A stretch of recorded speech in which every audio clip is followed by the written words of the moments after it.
नमस्कार साथियों, मैं अंकित आप सभी का स्वागत करता हूं। और जैसा कि आप सभी जानते हैं, हमने जो है वो आपकी क्या है एक हिस्ट्री की जो है वो सीरीज़ चला रखी, राइट। जो एमसीक्यू क्वेश्चंस होते हैं उनकी एक हमने सीरीज़ स्टार्ट करी थी, जिसमें अराउंड हम 50 क्वेश्चंस जो हैं वो हम आपके कर चुके हैं। आज जो हैं वो हम उससे आगे के जो क्वेश्चंस हैं वो आपके देखने वाले हैं। और ये आपके क्या है मोस्ट इंपॉर्टेंट क्वेश्चन जो हैं वो आपके होने वाले हैं, ये बात आपको ध्यान रखनी है, राइट। तो जो हमारे इंपॉर्टेंट क्वेश्चन हैं हम उनका डिस्कशन जो है वो करते रहेंगे। तो उसी में सबसे पहले देखते हैं हमारा जो आप नेक्स्ट क्वेश्चन है हमारा। तो क्वेश्चन क्या है कि किसने द्रौपदी को उसके बालों से पकड़ लिया और उसे दरबार में घसीटा। आप जानते हैं महाभारत का जब आप अध्ययन करते हैं, जो आपका अध्याय है, तीसरा अध्याय जो है आपका हिस्ट्री का, तो उसके अंदर ये आपको दे रखा है ना। और आप जानते ही हैं कि जो कौरव हैं जिनकी संख्या कितनी थी, 100 जिनकी संख्या थी। कौरवों का ही सबसे बड़ा भाई जो आप जानते हो दुर्योधन था, और उसी का एक भाई था जिसका नाम क्या था, दुशासन। तो दुशासन के द्वारा ही अपनी भाभी को यानी कि किसको, द्रौपदी को जो है वो क्या करा गया था, बालों से घसीट कर कहा आपकी सभा के अंदर जो है वो लाया गया था। ये आप सभी जानते हैं और आपने जो सीरियल वगैरह इत्यादि उसके अंदर भी आपने देखा होगा, तो ये बात आप सभी जानते हैं। चलिए नेक्स्ट क्वेश्चन देखते हैं। धर्मशास्त्रों और धर्म सूत्रों ने आदर्श को जिन श्रेणियों में विभाजित किया।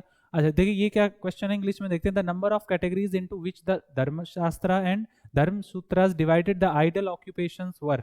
यानी कि जो धर्मशास्त्र और धर्मसूत्र जो हैं उन्होंने जो है वो कार्यों को मतलब कितने भागों में जो है विभाजित करा।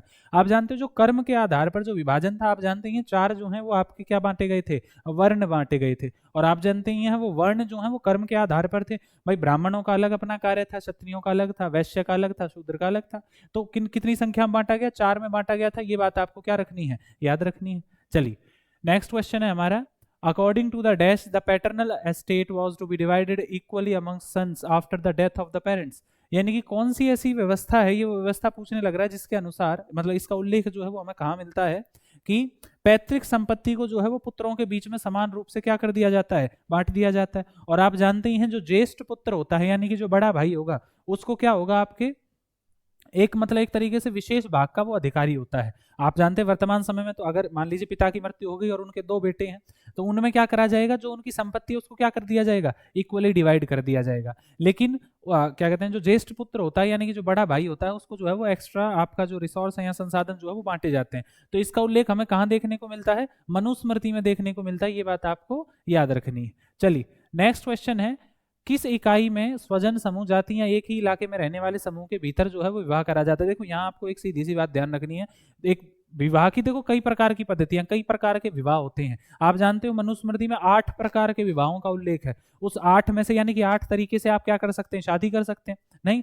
तो देखो 8 प्रकार से विवाहों का उल्लेख है, पर छुटकारे के लिए कोई उल्लेख नहीं है ना। तो यहाँ पर ये बात ध्यान रखनी, 8 प्रकार के विवाह होते हैं जिसमें से 4 उत्तम बताए गए। उत्तम का मतलब जो बेहतर बताए गए, अच्छे बताए गए। और 4 होते हैं निंदित। निंदित का मतलब होता है जो निंदा योग्य है। तो 8 प्रकार के हैं, 4 उत्तम है, 4 निंदित है। तो उसी में से एक प्रकार होता है आपका अंतर विवाह पद्धति। एक आपकी व्यवस्था है अंतर विवाह। क्या का मतलब क्या होता है, देखिए उसी की ये परिभाषा जो है वो आपसे पूछने लग रहा है ना। आप जब किसी एक इकाई के अंदर या एक समूह के अंदर ही जब शादी कर लेते हो, जाति के अंदर ही शादी कर लेते हो, तो उसको अंतर विवाह कहा जाता है। और अगर आप इससे बाहर विवाह करते हो तो उसको बहिर्विवाह कहते हैं। ये तो साधारण सा है और मतलब सरल सा है ना। तो अंतर विवाह इसका उत्तर हो जाएगा। नेक्स्ट, इनमें से किस शासक ने सजाति विवाह का पालन करा है। सजाति विवाह एंडोगेमी, जो अभी पीछे आपका क्वेश्चन था, जिसने अपनी समान जाति के अंदर विवाह कर लिया हो। आप ये जानते ही हैं एक समूह के अंदर ही जिसने विवाह कर लिया हो, तो ऐसा कौन सा शासक है। जब आप चैप्टर पढ़ते हैं तो उसके अंदर आपको उल्लेख मिलता है कि जो सातवाहन शासक थे, है ना, सातवाहन के बारे में आप जानते ही हो। और उन सातवाहन शासकों में जिसको सबसे श्रेष्ठ माना जाता है वो कौन था, गौतमीपुत्र श्री सातकर्णी था। तो वो जो शासक थे उन्होंने क्या करा था, अंतर विवाह पद्धति का जो है वो पालन यहाँ करा था। तो इसके अंदर ये आपका उत्तर जो है वो गलत है, यहाँ पर मौर्य नहीं है इसका उत्तर। इसका उत्तर क्या रहेगा आपका, सातवाहन रहेगा। ये बात आपको ध्यान रखनी है, इसको आप करेक्ट कर लेंगे, है ना। चलिए नेक्स्ट क्वेश्चन देखते हैं। इनमें से कौन पांडवों की पत्नी थी। आप जानते हैं जो पांडवों की पत्नी थी उसका क्या नाम था आपका, द्रौपदी नाम था। आप ये सभी जानते हैं। महाराजा द्रुपद की बेटी का नाम द्रौपदी जो है, जिनका विवाह किनसे करा गया, पांडवों से करा गया था। वैसे तो अर्जुन के क्या कहते हैं, अर्जुन के द्वारा मतलब अर्जुन से ही विवाह हुआ था इनका। जब उन्होंने क्या करा था, मछली की आंख में निशाना लगाया, वो आप सभी ने देखा होगा। परंतु बाद में जो है वो माता कुंती के द्वारा जब ये कहा गया कि भाई, जब आपने वो घटना जरूर देखी होगी कि भाई जब मतलब द्रौपदी जी को जब लेके आते हैं, तो जो माता कुंती है उनको लगता है कि कोई सामान लेके आए हैं। तो वो क्या कहती हैं कि इसको आप बराबर जो है आपस में भाई जो है वो बांट लीजिए। इसी आधार पर जो है वो द्रौपदी क्या हो गई, 5 पतियों की पत्नी बनी। आप ये सब ये बात जो है वो जानते हैं। नेक्स्ट है भाई दुर्योधन और उसके भाइयों को क्या कहा जाता है, ये मैंने अभी आपको बताया था, इनको दुर्योधन और जो आपके कौरव हैं, है ना, सॉरी दुर्योधन और उसके जो भाई हैं उनको क्या कहा जाता है, कौरव कहा जाता है, ये बात आपको ध्यान रखनी है ना। इनके पिता की अगर बात करें तो कौरवों के पिता कौन, धृतराष्ट्र थे, है ना। और इनकी जो आपकी माता थी इनकी कौन थी, गांधारी थी, आप सभी ने उनको देखा होगा। चलिए यहाँ पर देखिए ट्रू एंड फॉल्स है आपके, गलत और सत्य कथन यहाँ पर आपको जो है वो बताने हैं। तो सबसे पहले यहाँ पर क्या है आपका, देखिए पुत्र सिंहासन और संसाधनों पर दावा जो है वो आपका कर सकते थे, यानी कि ये बात आप जानते हो, ये तो हकीकत है, क्योंकि पितृवंशिकता क्या कहती है कि पिता के बाद पुत्र का ही अधिकार जो है वो आपका किस पर होगा, रिसोर्सेज पर होगा या संसाधनों पर होगा, और ये बात बिल्कुल सही है यहाँ पर, है ना।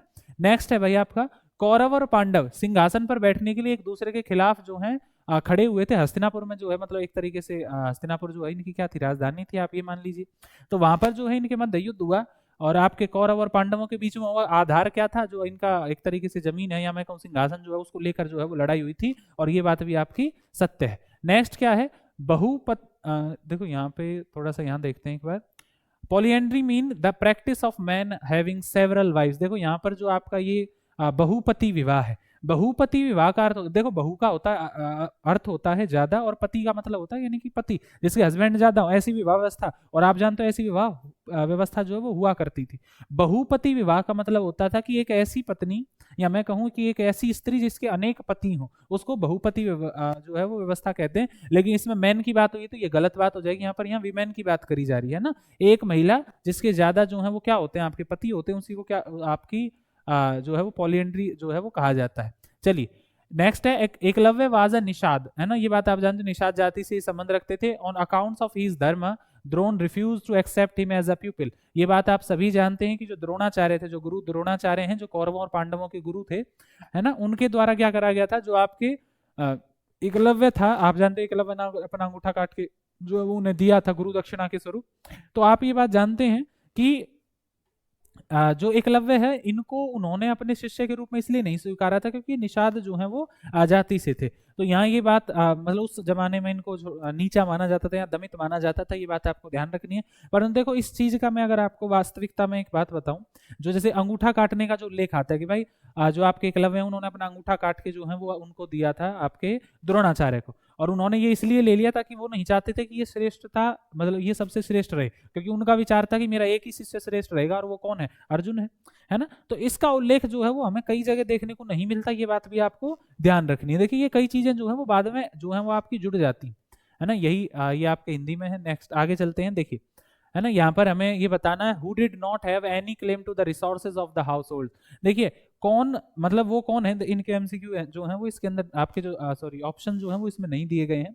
तो यहाँ पर क्वेश्चन था कि घर के संसाधनों पर किसका कोई दावा नहीं होता था, और आप जानते हो आज भी ऐसी व्यवस्था नहीं, हालांकि अब थोड़ा सा व्यवस्था बन चुकी है कि अब जो है जो आपकी मैं कहूँ जो बहनें होती हैं या जो बुआ जी वगैरह होती हैं वो क्लेम कर देती हैं संपत्ति में भागीदारी के लिए, है ना, प्रॉपर्टी में हिस्सा लेने के लिए वो जो है वो हिस्सा मांग लेती हैं। लेकिन पहले जो है ऐसा नहीं हुआ करता था, बेटियां जो है वो संसाधनों के अंदर भागीदार नहीं हुआ करती थी, ये बात आपको ध्यान रखनी है। चलिए नेक्स्ट है महाभारत के आलोचनात्मक संस्करण को पूरा करने में कितने वर्ष लगे थे। आप ये बात जानते हैं, जब आप एनसीईआरटी जब आप उठाएंगे तो जो आपका 3rd चैप्टर है ना, उसकी स्टार्टिंग की जो सबसे पहली हेडिंग है वही हेडिंग क्या है, महाभारत का समालोचनात्मक संस्करण, जिसको तैयार किसने करा, वीएस सुखथांकर के द्वारा उसको तैयार करा गया। 1919 के अंदर जो है उसको तैयार करना शुरू करा गया। यहाँ आपको देखो इसको लगभग 47 यानी कि 47 वर्ष तक जो है वो इसकी रचना करी गई थी।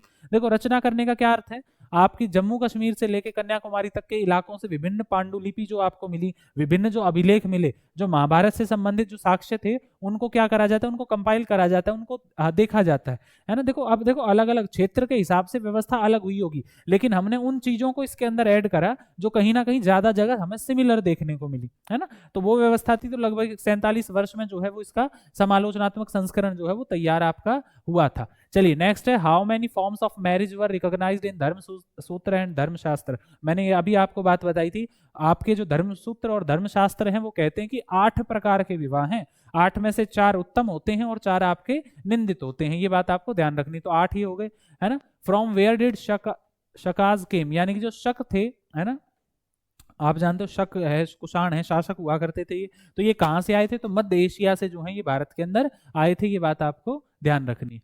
चलिए नेक्स्ट है 5वीं शताब्दी के दौरान कौन सा चीनी भिक्षु जो है वो भारत आया। चीनी भिक्षु यानी कि जो चीन से भिक्षु आया, तो फाइयान जो है वो यहाँ पर आया है, आपको ध्यान रखनी है।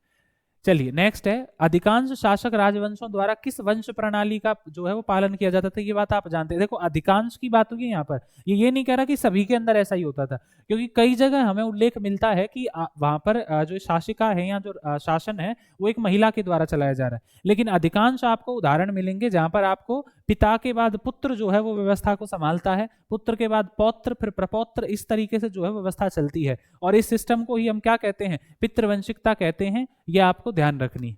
चलिए नेक्स्ट है भाई, महाभारत का आलोचनात्मक संस्करण जो है वो किसके नेतृत्व में शुरू करा गया। ये बात आप जानते हैं, अभी मैंने आपको थोड़ी देर पहले बताया, वी.एस. सुक्तांकर जो कि एक संस्कृत विद्वान थे, उनके द्वारा ही जो है वो आपके किसका, महाभारत का समालोचनात्मक संस्करण जो है वो तैयार करा गया था। चलिए ये क्वेश्चन, हाँ ये है, देखिए मलेच्छ जो है वो किसे माना जाता है। मलेच्छ का मतलब देखो, मलेच्छ जो उस समय शब्द प्रयोग होता था एक हीन दृष्टि से होता था।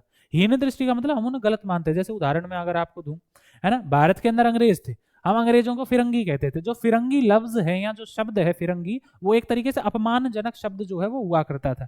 ऐसे ही जो शक शासक थे उनके लिए मलेच्छ शब्द का प्रयोग करा जाता था, जो कि कहीं ना कहीं कैसा होता था, अपमानजनक शब्द होता था। नेक्स्ट है भाई, why and among whom the war of Mahabharata was fought, यानी कि किस लिए और मतलब किन दोनों के बीच में जो है वो महाभारत का युद्ध हुआ। ये बात आप जानते हैं, कौरव और पांडव जो आपस में चचेरे भाई आप कह सकते हैं उन्हें, वो थे, है ना।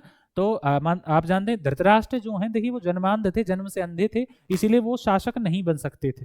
तो जो उनके छोटे भाई थे महाराजा पांडु, उनको जो है वो शासक बनाया गया था। महाराजा पांडु के जो पुत्र हुए हैं उनको पांडव कहा जाता है, और जो धृतराष्ट्र के जो पुत्र हुए उनको क्या कहा गया, आपके कौरव कहा गया। और इन दोनों के बीच में ही बाद में क्या होता है, आपके उत्तराधिकार को लेकर लड़ाई होती है, यानी कौन शासक जो है वो बनेगा, आपका यहाँ क्षेत्र जो है वो कौन कब्जे में लेगा।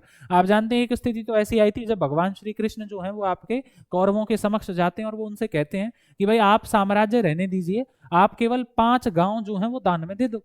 5 गांव, और आपने ये जरूर नाम सुने होंगे, जैसे आप जानते हो सोनप्रस्थ है, पानप्रस्थ है, ये कहाँ पर, जैसे सोनीपत, पानीपत, ये इन्हीं के पुराने नाम है जिनको आपका मांगा गया था उस समय। लेकिन उस समय दुर्योधन ने एक बात कही थी कि गांव तो छोड़िए, हम आपको सुई की नोक के बराबर भी जो है वो जमीन नहीं देंगे। तो उसी आधार पर इन दोनों के मध्य क्या हो गया था, युद्ध हुआ था। तो ये आपका प्रश्न है। चलिए नेक्स्ट क्वेश्चन है, गांधारी कौन थी।